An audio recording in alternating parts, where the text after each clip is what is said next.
I come to you in my glasses because today we are talking about data. I have Stockholm syndrome from my day job that has made me fall in love with spreadsheets. And I believe that for actors, tracking your auditions has a lot of less obvious benefits than just here's what I auditioned for, here's what I booked. Those numbers are only this much of the picture of what it means to be a working actor. So I wanted to share some thoughts from my auditions last year. So you read that title correctly. Last year I had 162 auditions, and I don't think I'm gonna do that again. That was a lot, but I definitely learned a lot from that experience, and I want to share some of those insights with all of you and hopefully show you the benefits of tracking your auditions in this way.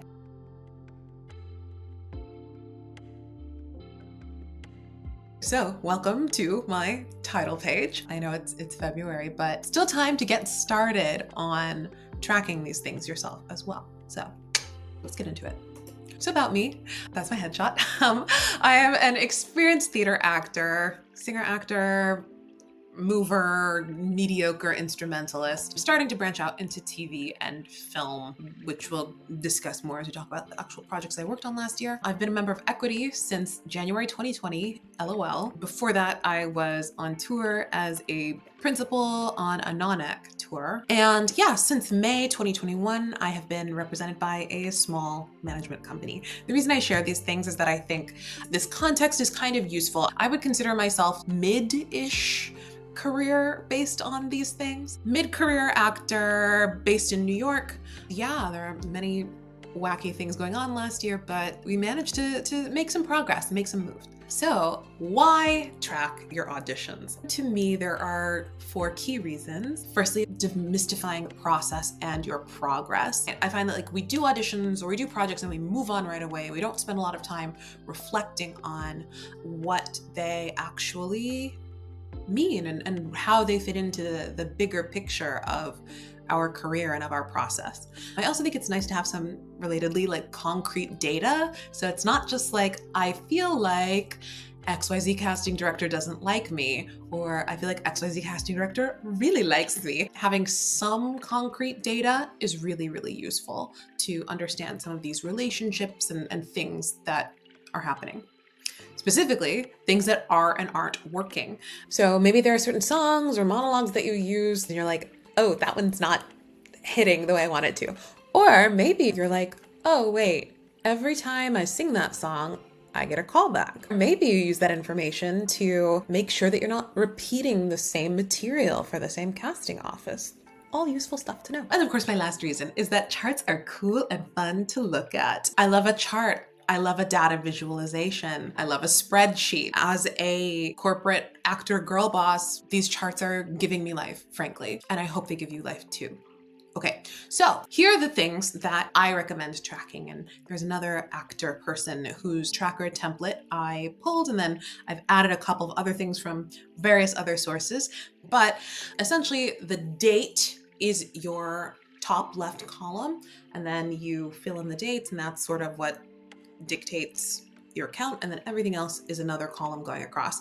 If I'm looking at this slide, I would go date, project name, project type.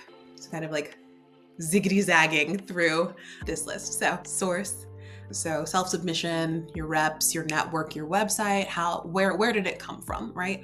The casting office, the specific casting personnel in that office that have requested you, whether you got a callback, whether you booked, the material that you performed.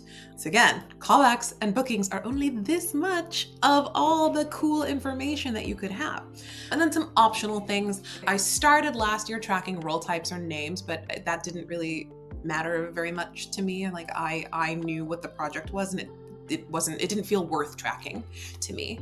I also hear that it's useful to know who did book the role. For that, I would say your mileage may vary. Sometimes it can be helpful to know oh, they were not looking for anybody even remotely like me. Sometimes that's what happens, but it could also be not great for your mental game to know exactly who got a part that you really wanted. So I think decide in your heart and soul. Maybe someday I'll talk about like actor mental game to give a little bit more perspective on how to think about that sort of thing.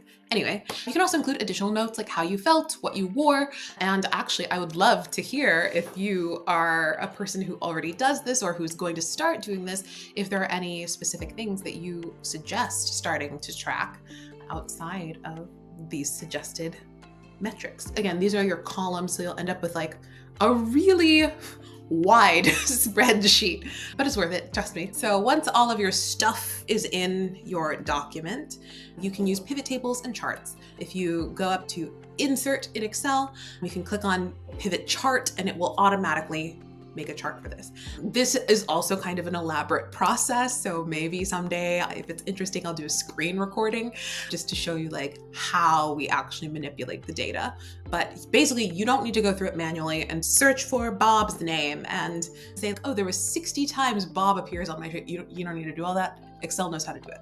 So let me know if it would be interesting to see how we go from like raw spreadsheet data to beautiful charts. You can also decide whether you want pie charts, bar graphs, line graphs, so many beautiful different types of graphs that you could look at for your data. But it's kind of up to you to decide what you think makes the most sense. I've picked and chosen some to visualize. And then of course, because I wanted to share it with you and make it pretty, I put it into Canva, but you can totally expressly within Excel see some relatively cute data visualizations. So yeah, that's what you do. Then next, I just want to share some caveats. So my process is imperfect. I think it's better this year and will be better in future. But just a couple quick things. If I was called in for multiple roles in the same production, I did not split that out. So like a season audition or something, I didn't say the season has 5 shows in it, so I count it 5 times. No, didn't do that. But if I auditioned for something multiple times, which happened last year, there are certain productions where it's like, oh, here's an opening in it now, and then there's an opening in it 6 months from now. I did count that as 2 separate auditions. There was some crossover between self-submissions and my reps submissions. Certain things get released to the general public and certain things only get released to your reps.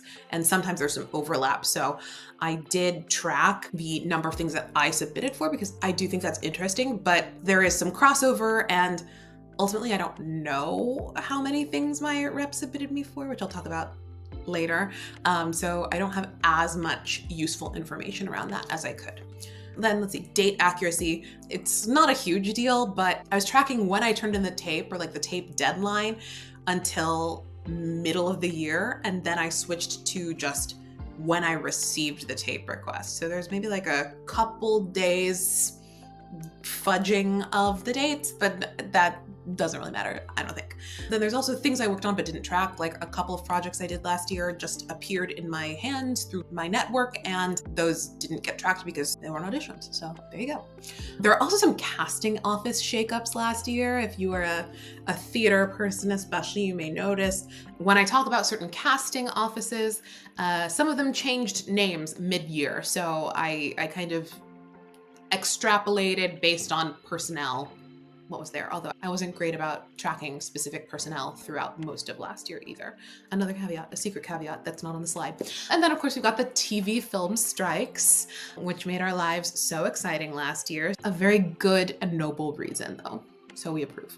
Okay, so the big picture, the great big picture is that I self-submitted for 423 projects. That's honestly too many. Then from that 423, there are actually 162 auditions, so 77 self-submit, 85 through reps. From that 162, 13 callbacks, and then 7 tiny little bookings. Then I'll say again, there's no information about total rep submissions available. It's a little bit taboo to ask your reps for what we call a submission report. It sort of indicates like a lack of trust in them.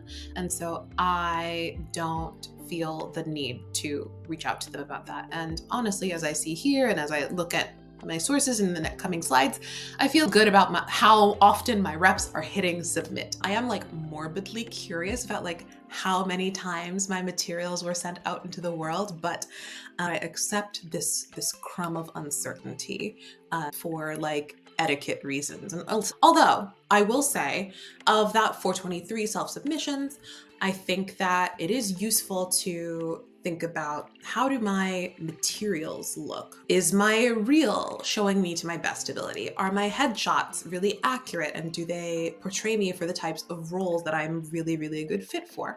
If those things are not true, then it may be worth delving deeper into these self-submissions versus actual auditions requested numbers. So that is something that is on my mind, but I think I just have to work through that on my own. So yeah, these are the raw numbers. If you zoom in to the auditions themselves, I had 162 auditions requested from me.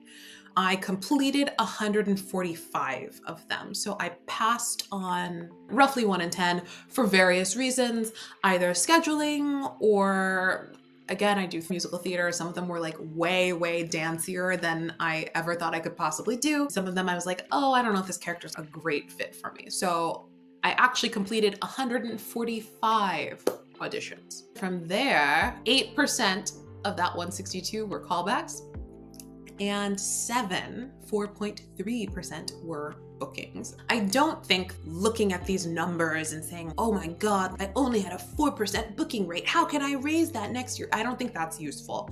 But I do think something that's useful, and part of why I wanted to share this with you, if you are in early stages of this career or thinking about pursuing this career, that's the amount of rejection we're dealing with. I mean, really, even from that 423, yeah, it's a lot to think about in terms of those numbers, but I hope it's encouraging and interesting to you to really get a sense of the level of doggedness, aggression, brain worms that is necessary to get through this career. It does take a lot of resilience, and so I hope that is useful information for you as well.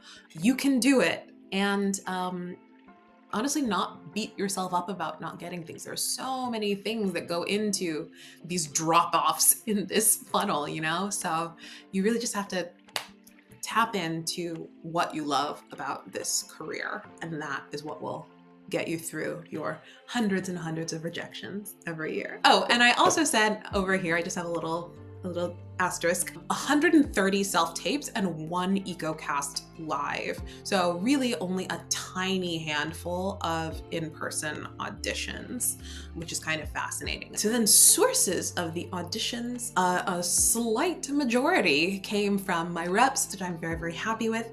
That's one of those things that actors are oftentimes wondering, like, no, are my reps working hard for me? And I feel like, hey, the data says yes.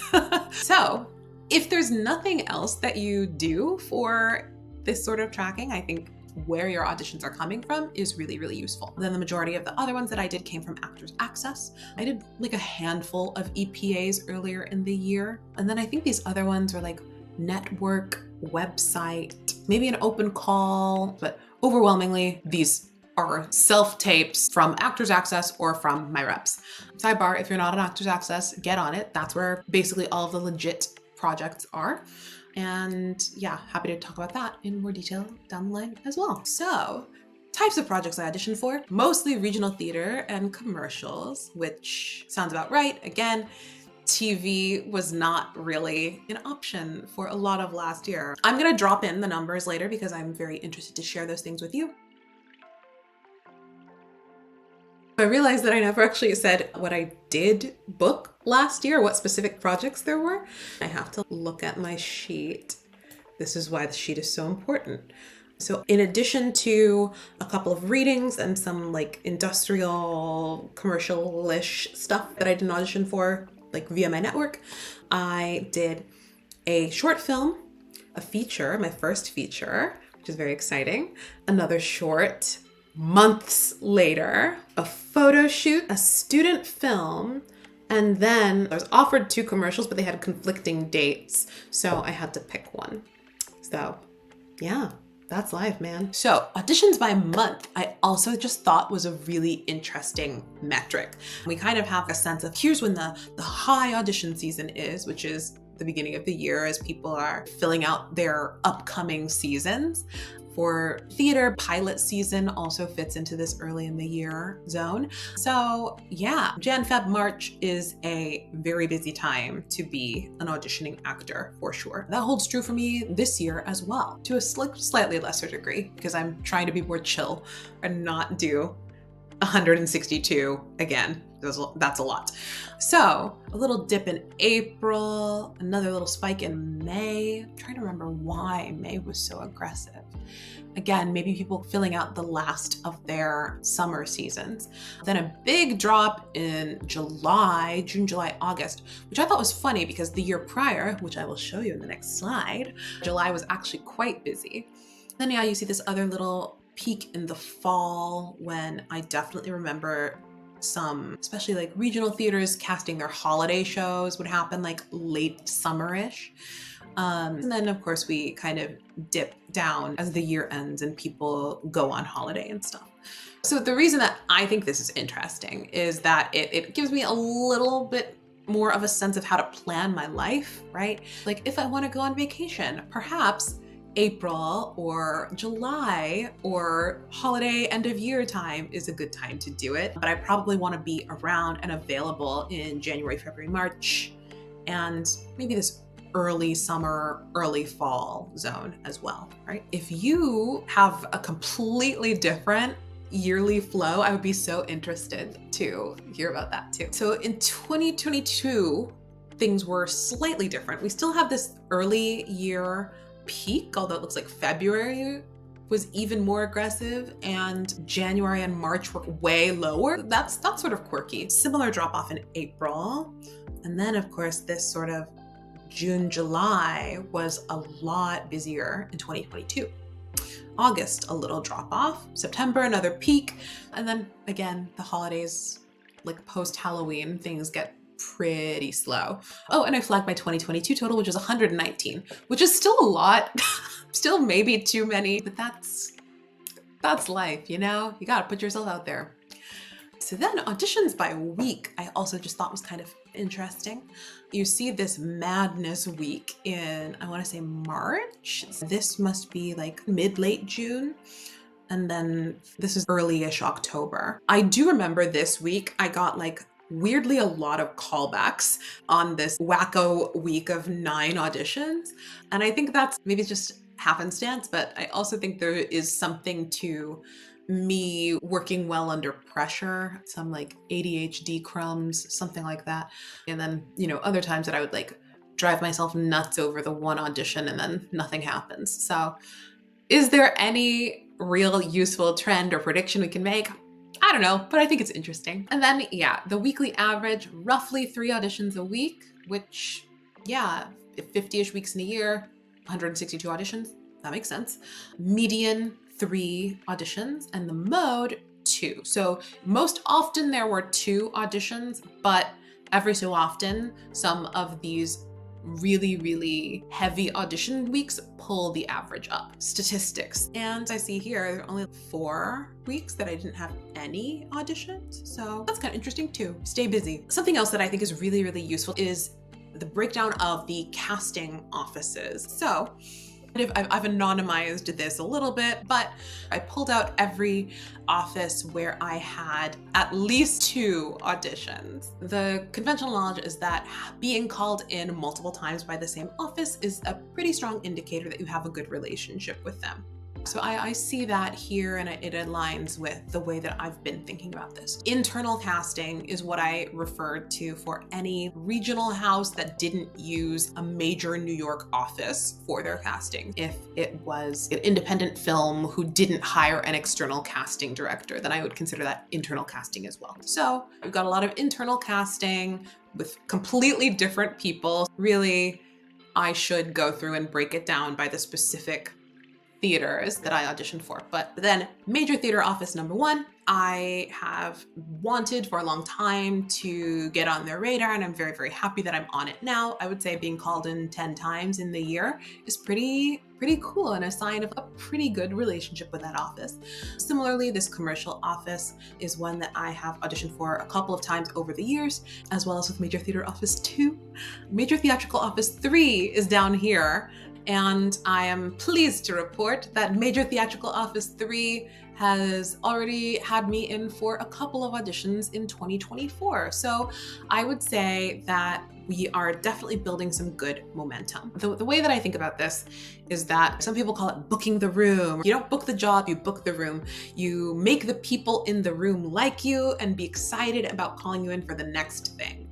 So yeah, I think every audition is an opportunity for me to share something about myself, and I hope that it allows casting people to like me, find me reliable, and understand what I bring to the table even better, so that the next audition is even more laser focused on something that I could be really, really great at.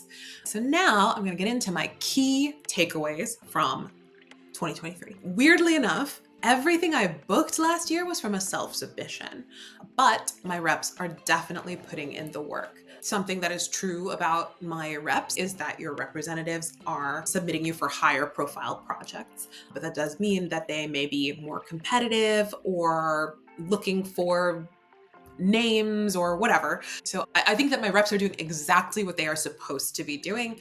And I think I am doing a lot of what I am supposed to be doing on the self-submission front. Whether I will self-submit as aggressively this coming year kind of remains to be seen.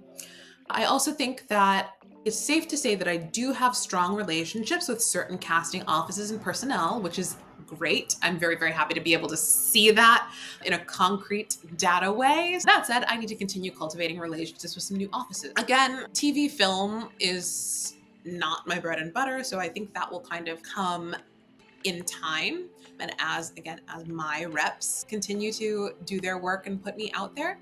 But for theater stuff, I think there are certain things I can do. There are sort of 5 great big offices that cast the majority of Broadway and high profile theater projects. So I think that I can do a little bit more to connect with those people. And then I flagged this: April, midsummer, and winter holidays are slow year over year. So if I am trying to, like, I don't know, go on vacation, experience joy, take a day off, those are maybe good times to do so. So now I want to talk about some adjustments that I want to make for this year going forward. Firstly on here is new materials. I got new headshots done last year and I just haven't uploaded them anywhere because it is obnoxious and expensive to pay to upload new stuff, but I just need to do it. I also need to edit some new reels. I worked on some cool stuff last year, so I'm eagerly awaiting so that I can grab that material and also put that on my website and profiles as well. So, and I desperately need to overhaul my website. It's looking a little crusty and it needs to be different. Networking is another thing that I want to work on. And by that, I mean going to more in-person auditions, EPAs, they're free. The cost of EPAs is time more than anything else. But since I'm equity, there's kind of no reason not to go. And I think it's good to stretch my in-person audition muscles, which I don't get to do very often with so many tapes. And then also events, just generally going out and trying to meet more people and expand my network and know more friends and collaborators is always a good move. And then skill development. I study voice pretty consistently, although as I say that, I'm like, oh, it's been a couple of weeks, it's time to get back to my voice lessons. But I study voice pretty consistently. I want to work on dance. There's always something that you could be doing to get even better. And then I guess marketing and new materials are sort of related to each other, but I can post a little bit more on social media. I am in the middle of self-producing, but I can talk about that more. And I think those are all good things that will continue to move things forward for me. I also have within process adjustments for my tracking. Tracking everything in real time is something that is definitely worthwhile. Part of the reason that this is going up in February and not January 1st or whatever. So next time I'm just gonna keep better track of it in real time, and that will not be a problem anymore. I also want to keep track of specific casting personnel in a more meaningful way. I have good insights about the offices, but I am interested in knowing a little bit more about which specific casting directors within those offices I am most known to. So those are my process improvements to both the tracking and to my larger artistic life.